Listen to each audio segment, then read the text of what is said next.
Olá, bom dia. Bom dia. Bom dia.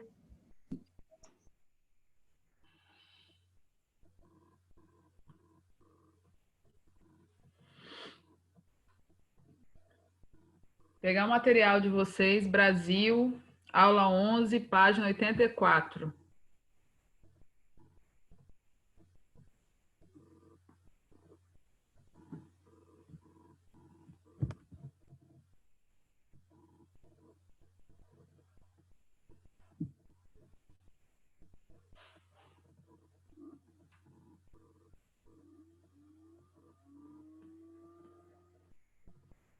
Vamos ligar as câmeras e colocar a presença.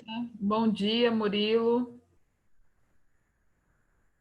Bom dia, meninas, meninos.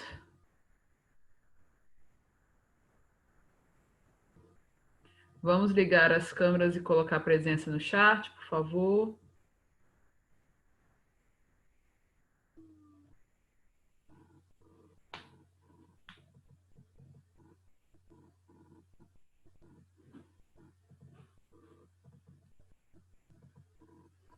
Qual o livro mesmo? É o livro 3, aula 11 de Brasil, página 84.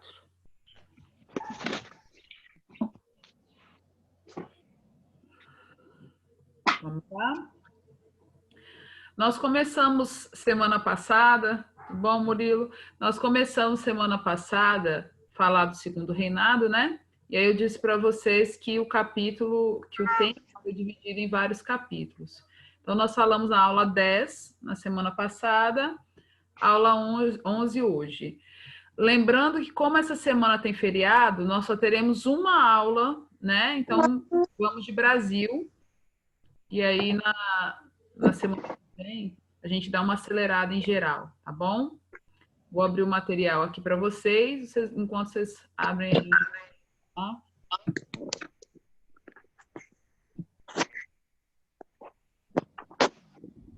Vamos.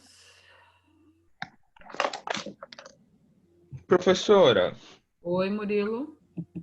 só uma pergunta rápida, é que eu escutei minha mãe falando que ela ouviu que as aulas iam ser a turma ia ser dividida pela metade e iam ter uma semana aula presencial e uma semana aula não presencial.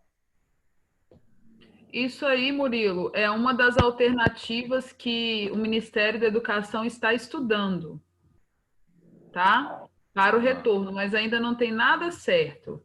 É porque não vai ter como mais ter a mesma quantidade de alunos dentro da sala que tinha antes, né? Então ele está dando possibilidades, mas não tem nada certo ainda, tá, Murilo?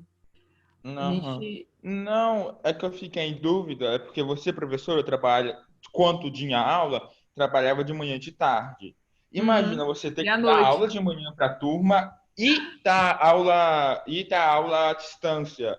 Não ia sobrecarregar os professores, não? Mas isso aí eles estão propondo possibilidades. Tá tudo muito incerto ainda, Murilo.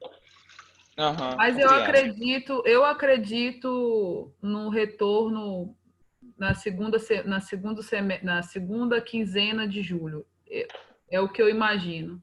Na verdade, se a gente tivesse respeitado, né, se as pessoas tivessem respeitado tudo no começo, agora nós já estaríamos retornando, né? Mas, infelizmente, as pessoas têm dificuldade de compreender. Vamos lá, queridos.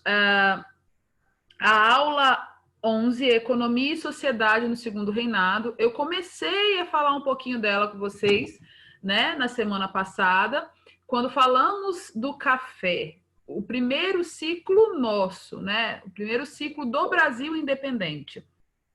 Por que ele foi diferente dos outros?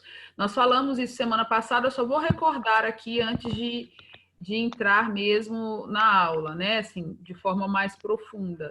Porque o pau-brasil, o açúcar e o ouro foram ciclos de um território colonial. Então, as riquezas captadas aqui durante esses ciclos ficavam sob o poder da nossa metrópole, né? Então, agora nós vamos vivenciar o primeiro ciclo brasileiro, o primeiro ciclo do Estado independente. Então, esse momento vai ser... Marcelo, Oi? bom dia. Qual o capítulo? Aula 11, página 84. Beleza. Brasil 2, História 2, perdão. Beleza. E aí,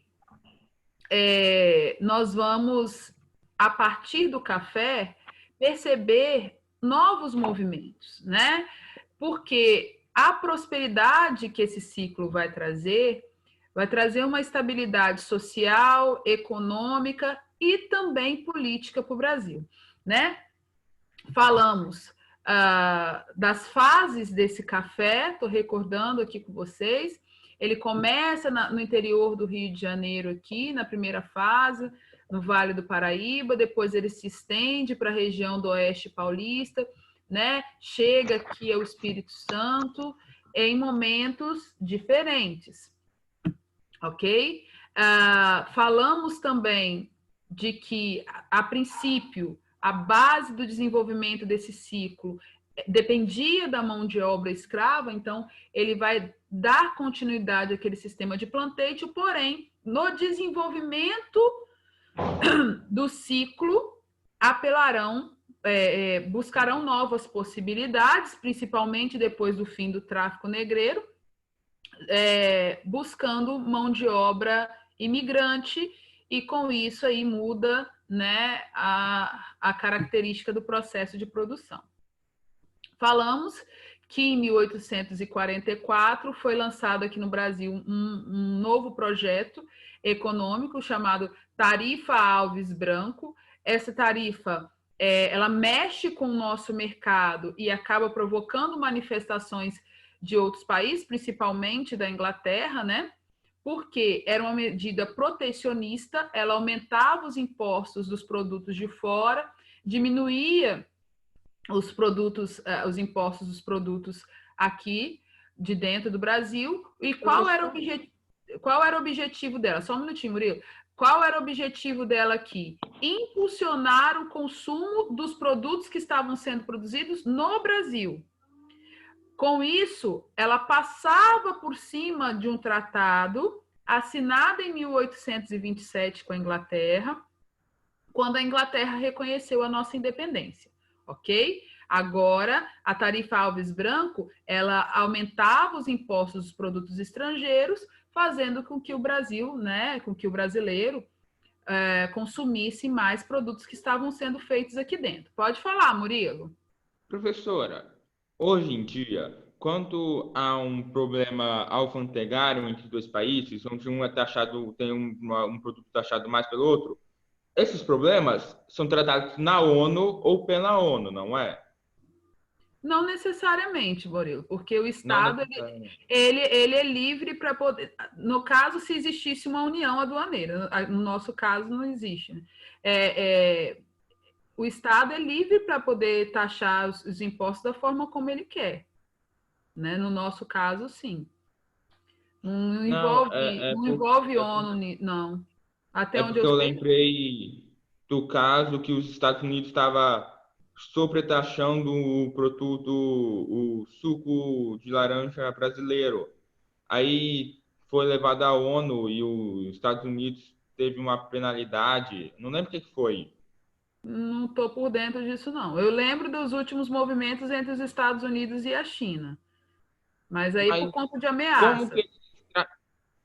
Sim. Hoje em dia eu sei como é. Como que a Inglaterra ficaria contra essa tarifa Alves Brancos? Ela pararia de mandar produtos? Ela sobretaxaria os produtos brasileiros na Inglaterra? Não, porque o Brasil não tinha uma produção nesse momento para enviar produtos para lá. Nós estávamos engatinhando na nossa produção industrial, entendeu? Estava no iniciozinho. Então, o que eles queriam fazer? Impulsionar o consumo do produto brasileiro para o desenvolvimento da indústria. É uma coisa meio que lógica. Vamos parar para pensar. Se eu estou buscando o desenvolvimento da minha indústria, como que eu vou continuar beneficiando produtos de outros países? A Inglaterra não podia fazer nada com o Brasil nessa época, a não ser persegui-la politicamente, que foi o que eles fizeram, né? O que eles fizeram? Olha, tudo bem, vocês querem proteger os mercados de vocês? O que vocês ganham? Qual é a base também desse mercado, né? Porque existia aqui um comércio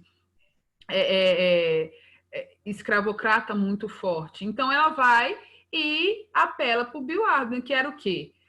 Permitir com que qualquer embarcação inglesa prendesse navios negreiros no meio do Oceano Atlântico. Isso era uma forma de quê? De forçar o Brasil a acabar com o tráfico negreiro e de prejudicar economicamente também, uma vez que esse comércio trazia muitos lucros ao Brasil. É o que ele faz lá. Então, isso aqui ocorre quando? 1845.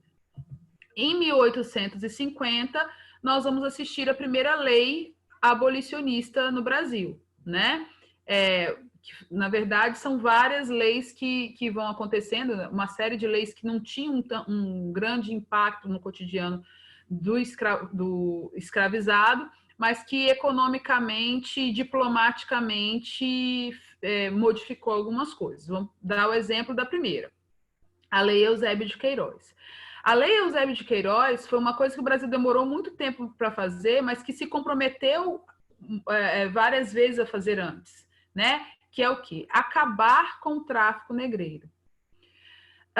O dinheiro gasto com esse tráfico, com a compra nos mercados de escravizados, né?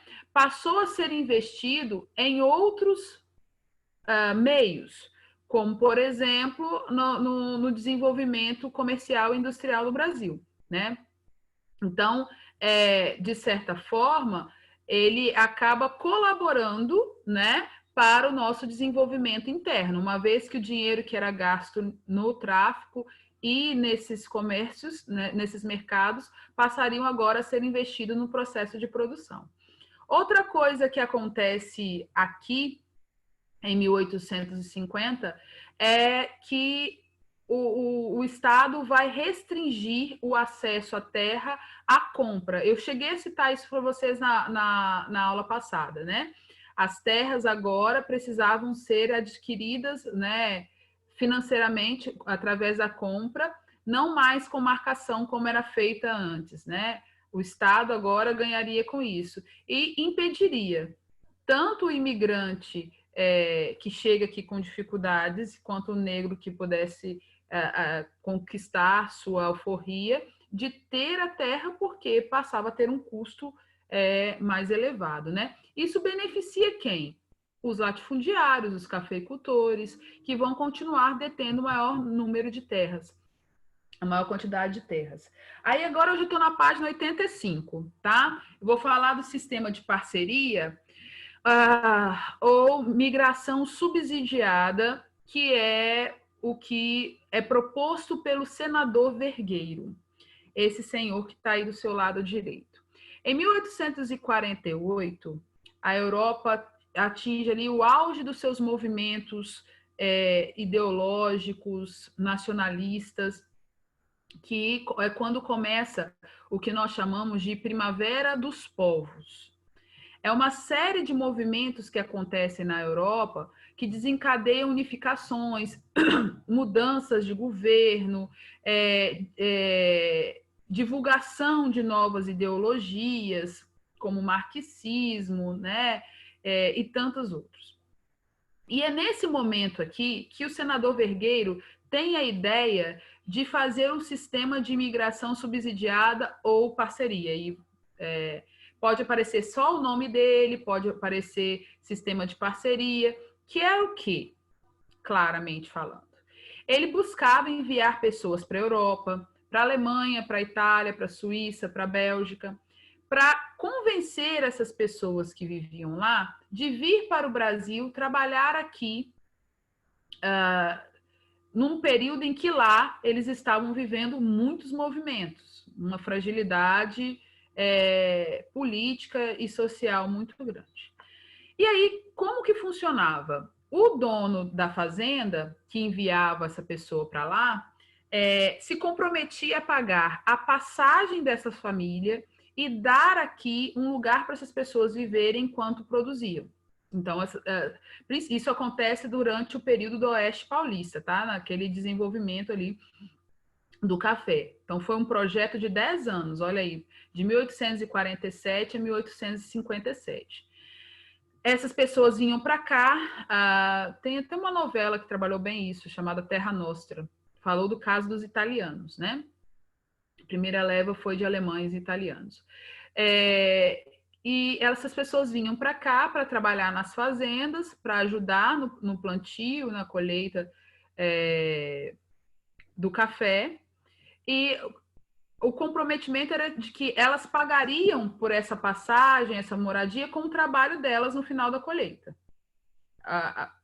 O combinado era esse, ó, você vem com a sua família, eu vou pagar. Aí depois você trabalha e me paga, beleza? Aqui você vai ter isso. Só que não deu certo. Por que não deu certo? Acho uma coisa um pouco, né?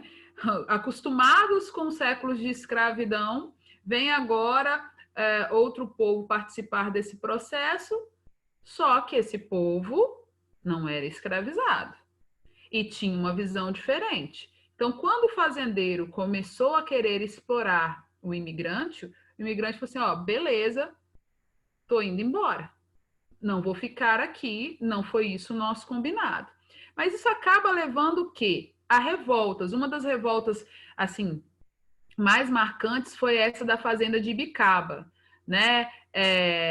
Porque ela também teve uma questão religiosa.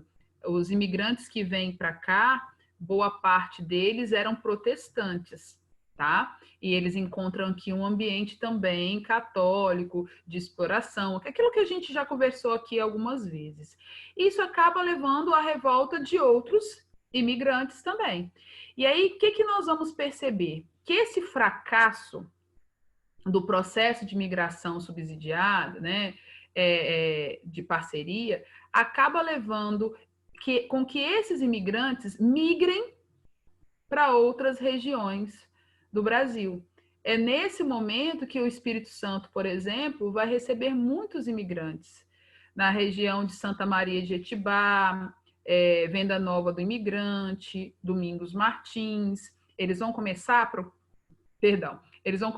a procurar ambientes, regiões que tinham climas parecidos com o que eles tinham na Europa. E aí vão chegar, né, a nossa região e a outras no sul, principalmente no sul, né, Santa Catarina, Paraná, Rio Grande do Sul. Não pode esquecer isso aqui, porque a partir daqui a quantidade de imigrantes que nós vamos receber vai aumentar significativamente, ok? Deixa eu mudar o material aqui.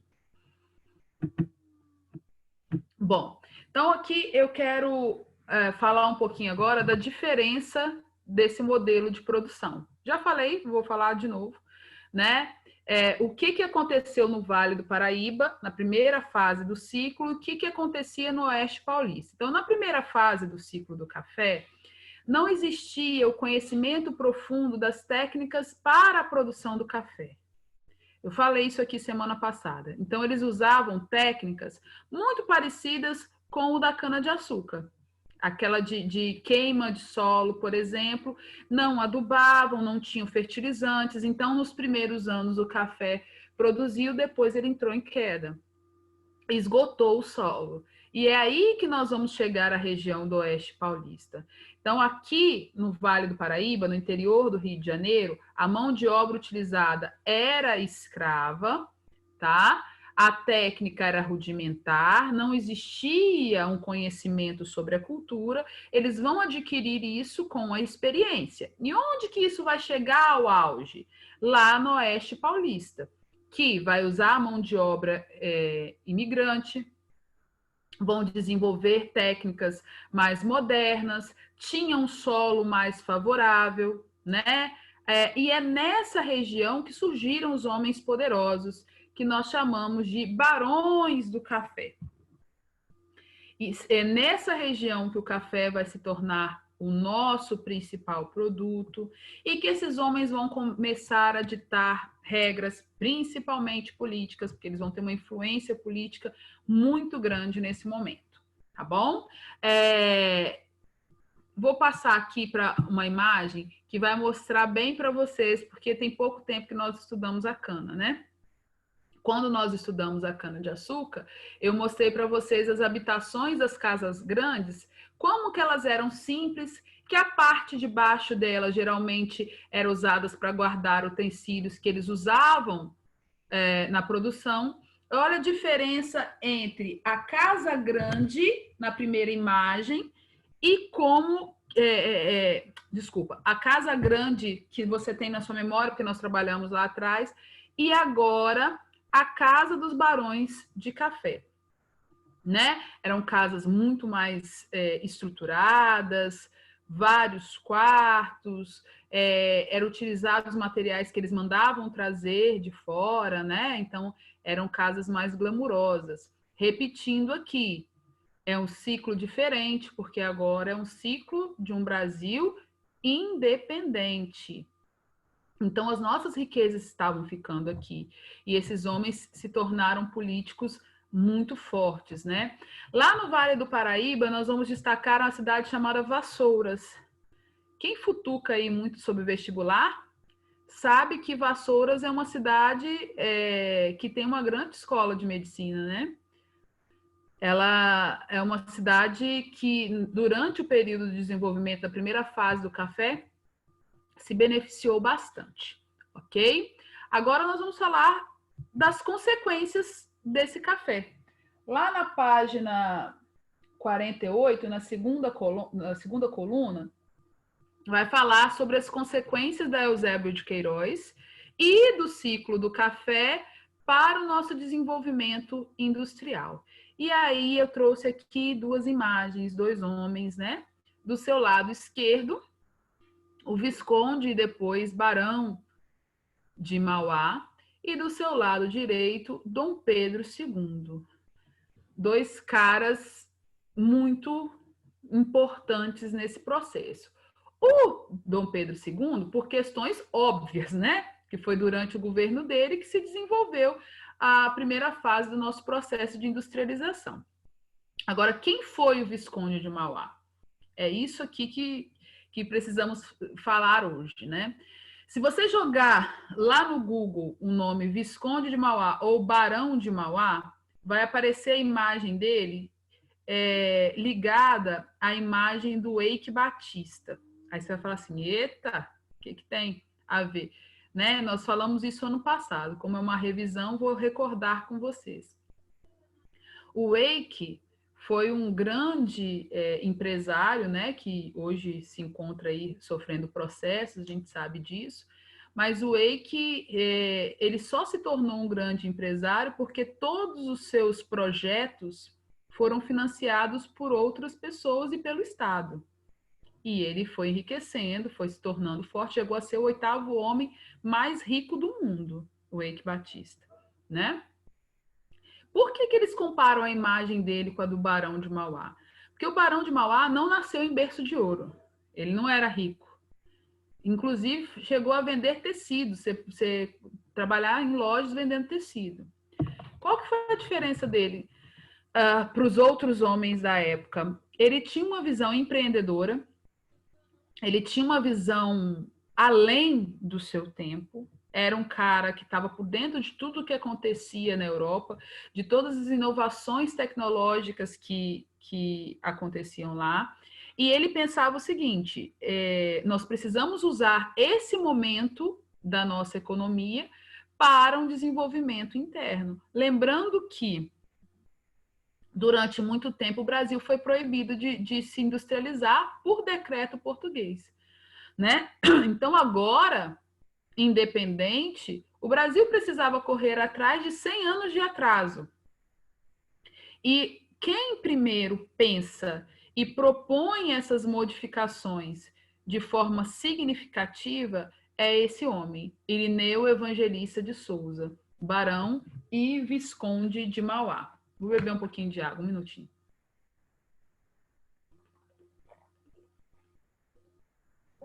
Então, ele vai buscar parcerias, ele vai buscar financiamento, tanto com o Estado, por isso que a figura de Dom Pedro II aparece aí, quanto com os barões do café, que precisavam dele também. Por quê?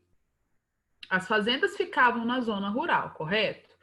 Qual seria a forma mais fácil de levar esses produtos até os portos? Com a construção, por exemplo, de ferrovias, que era uma realidade europeia, mas aqui nós estávamos muito longe, né?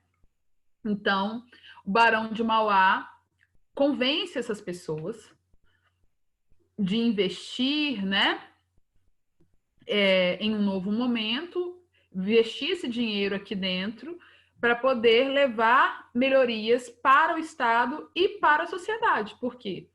Tudo isso que acontece aqui vai mudar também o cotidiano das pessoas, né? Então, ele traz a primeira ferrovia, ele cria aí uma fábrica de gás, ele traz para cá o primeiro estaleiro do Brasil. Estaleiro é para construção de navios, né? Ferrovias foi o ponto foi o ponto inicial desse processo para levar tudo para Santos e de forma mais rápida comercializar esse café. Ele chega também a ter um banco, o Banco Mauá. Esse banco ele teve aqui e na Argentina também.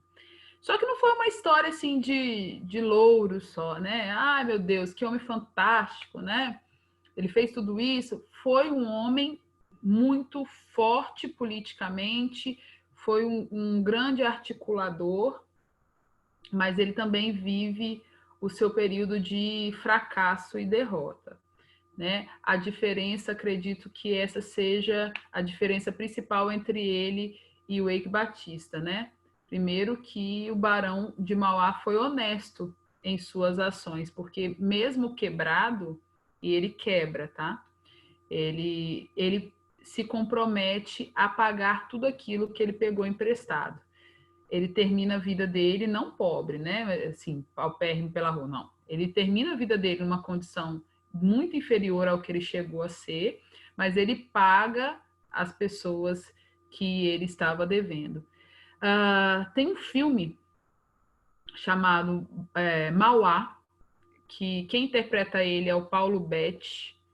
Filme muito bom, acho legal de assistir, porque além de falar do cotidiano do Segundo Reinado, ele também mostra muito sobre a maçonaria, os meninos que gostam, né? Ele era maçom também, então mostra bastante desse cotidiano também. Ok? Aqui na página 86 do material de vocês, já vem o texto complementar, né? Falando do cotidiano do trabalho durante o desenvolvimento do café, né? E aqui nós vamos ter duas realidades. Aquela que permanece até 1888, que é a exploração da mão de obra escrava, até o processo de abolição, que nós já discutimos o significado dela, o que foi real, né, dentro desse processo, e a entrada da mão de obra imigrante, né? Então, que é o principal ponto aqui entre a primeira fase e a segunda fase do café.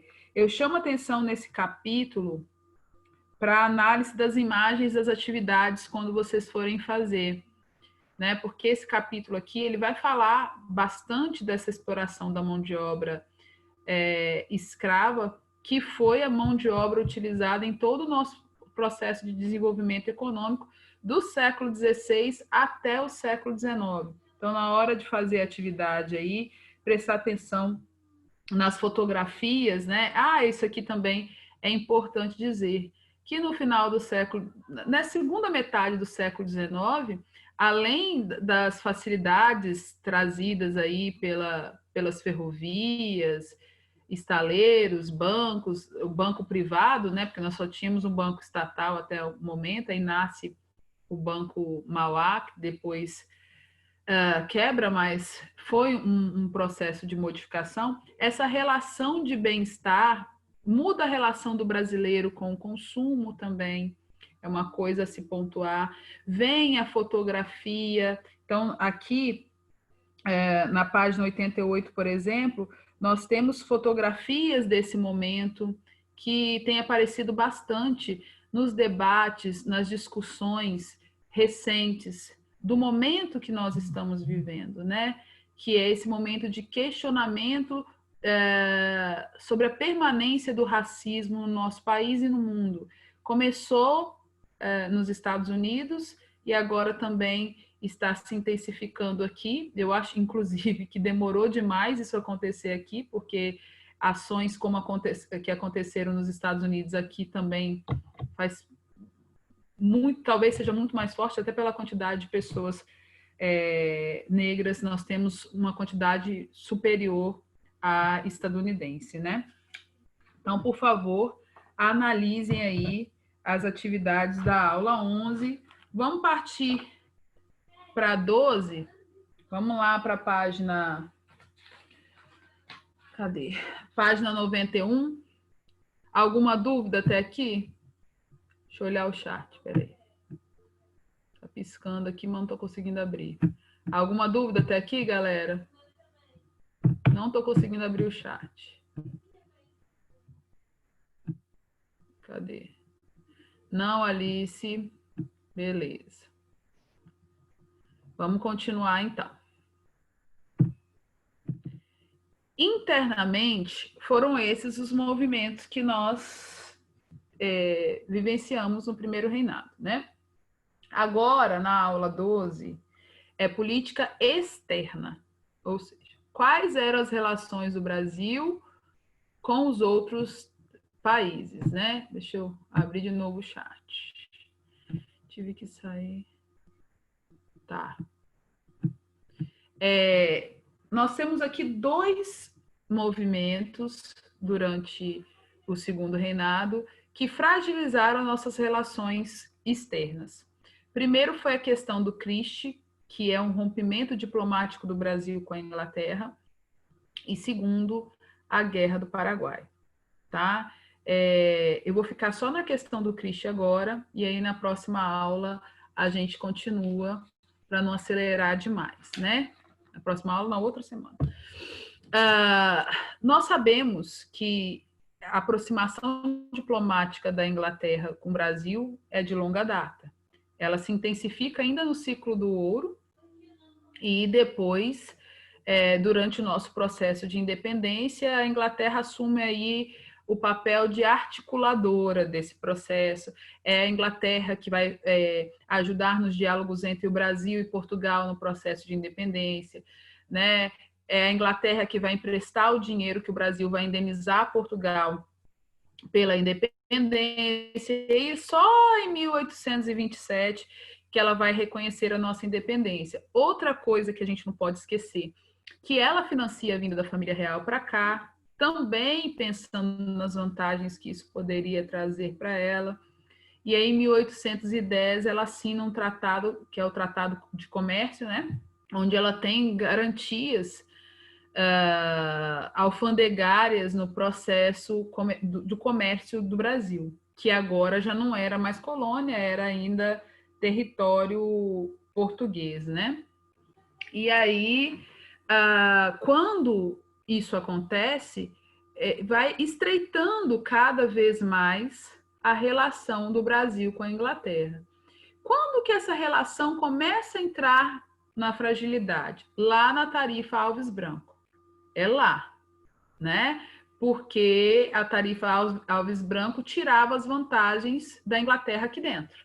E aí ela reage com Bill-Arden e começa a pressionar pelo fim do tráfico negreiro. Na verdade, a Inglaterra queria mesmo era a abolição. E aí começa aquele processo de pressão. Lá em 1861, nós vamos viver uma questão diplomática séria, porque vai acontecer um naufrágio de um navio inglês aqui no Brasil, chamado Príncipe de Gales. No naufrágio desse navio, várias mercadorias se perdem, são saqueadas e a Inglaterra leva um prejuízo muito grande. O primeiro-ministro inglês, né, acaba, como eu posso dizer, ele acaba atacando o Brasil e colocando o governo brasileiro como responsável por esse naufrágio. E isso piora quando